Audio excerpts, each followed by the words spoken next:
বাংলার প্রাক্তন মুখ্যমন্ত্রী বুদ্ধদেব ভট্টাচার্যের মৃত্যুতে বাংলার রাজনীতি ও সমাজনীতির ক্ষেত্রে এক অপূরণীয় ক্ষতি হলো। তবে রাজ্য এবং দেশ আগামী দিনে তার পদাঙ্ক অনুসরণ করে গড়ে তুলবে সমৃদ্ধ রাজ্য, সমৃদ্ধ দেশ। প্রয়াত বুদ্ধদেব ভট্টাচার্যের স্মৃতিচারণা করতে গিয়ে এমনটাই বললেন সিপিএম এর জেলা সম্পাদক মণ্ডলীর সদস্য পার্থ মুখার্জি।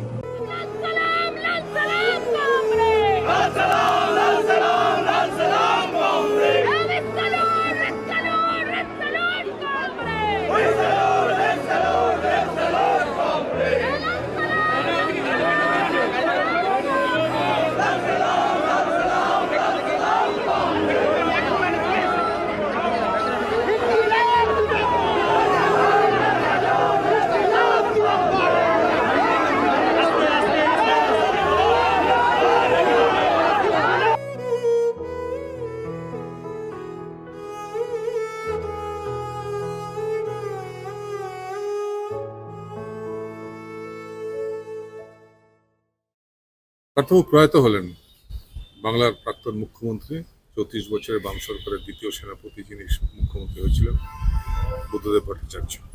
কি স্মৃতিচারণা করবেন, কিভাবে শ্রদ্ধা জানাবেন? বুদ্ধদার সঙ্গে আমার ব্যক্তিগত পরিচয় উনি মুখ্যমন্ত্রী হওয়ার আগেই। মধ্যখানে তিনি উপমুখ্যমন্ত্রীও হয়েছিলেন, পরে জ্যোতিবাবু অবসরের পর তিনি মুখ্যমন্ত্রী হন।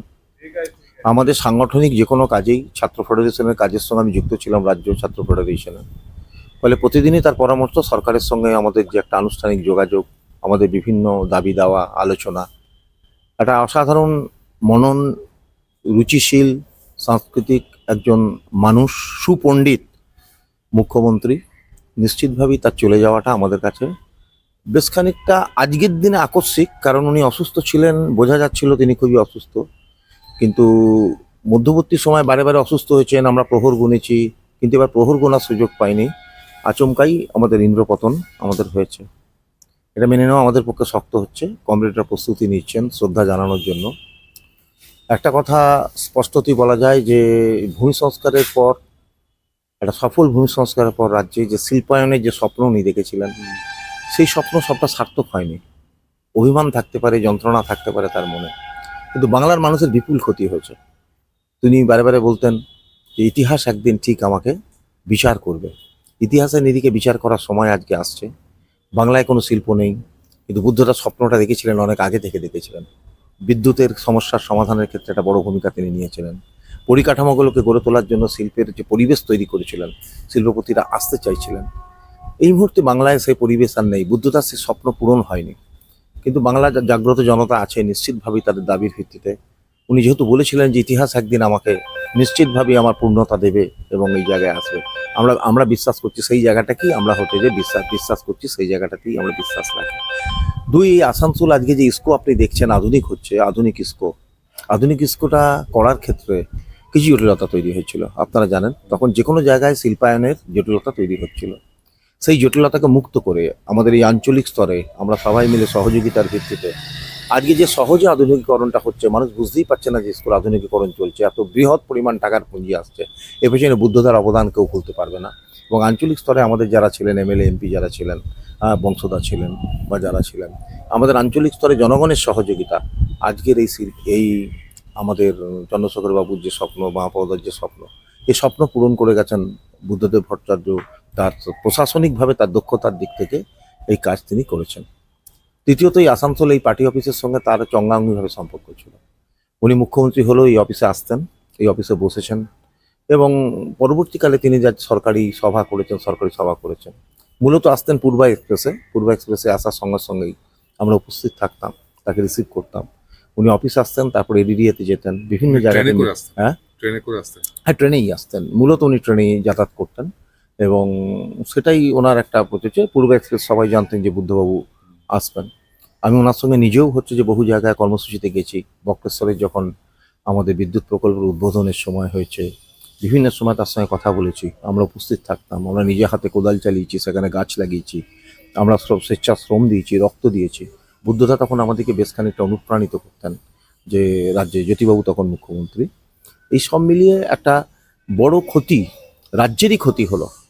ব্যক্তি ক্ষতি তো এখানে নয়, গোটা রাজ্যের ক্ষতি, মানে আমার ক্ষতি, আপনার ক্ষতি। ব্যক্তিগত ক্ষতি এই শব্দটা বলে কোনো লাভ নেই। গোটা রাজ্যের ক্ষতি।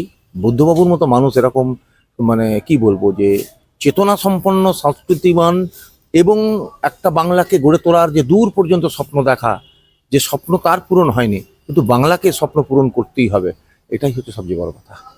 একজন প্রকৃত কমিউনিস্ট যে চরিত্র হওয়া দরকার, বুদ্ধবাবুর মধ্যে কি সেই গুণাবলীর সমস্ত কিছু ছিল বলে আপনার মনে হয়? এর জন্য কোনো প্রচারের দরকার নেই, কারণ মানুষ জানে বুদ্ধদা কি ছিলেন। আর ওই সাইনবোর্ড দিতে কোনোদিন বুদ্ধদাকে হয়নি।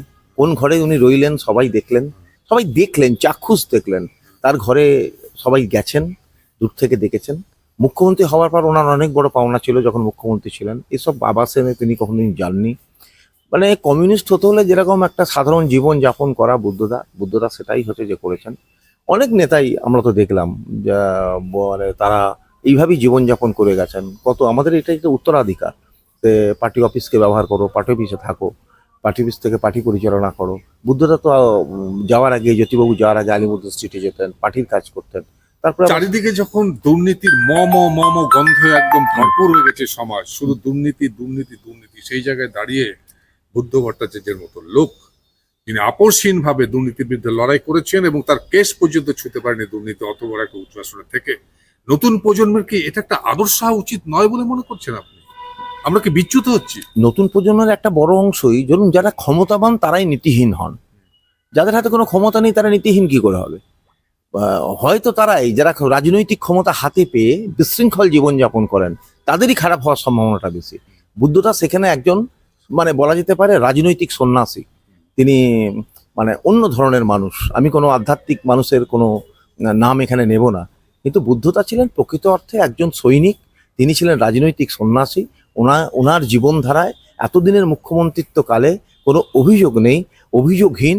এবং কমিউনিস্ট পার্টি এই সময় যারা ওনার মন্ত্রিসভাতে ছিলেন তাদের প্রত্যেকের বিরুদ্ধে অভিযোগ রাজনৈতিক, কোনো দুর্নীতির অভিযোগ তাদের বিরুদ্ধে নেই। রাজনৈতিক অভিযোগ তো থাকতেই পারে, আমরা রাজনীতি করি, আমার রাজনীতি আপনি মানতেও পারেন নাও মানতে পারেন, ফলে আমার বিরুদ্ধে আপনি অভিযোগ করতে পারেন। কিন্তু দুর্নীতির ক্ষেত্রে এই জায়গায় যে মন্ত্রিসভা যা বুদ্ধদা তৈরি করেছিলেন, আমার বিশ্বাস যদি এখানে কোনো দুর্নীতির গন্ধ উনি দেখতেন তাহলে তিনি বহিষ্কার করতেন।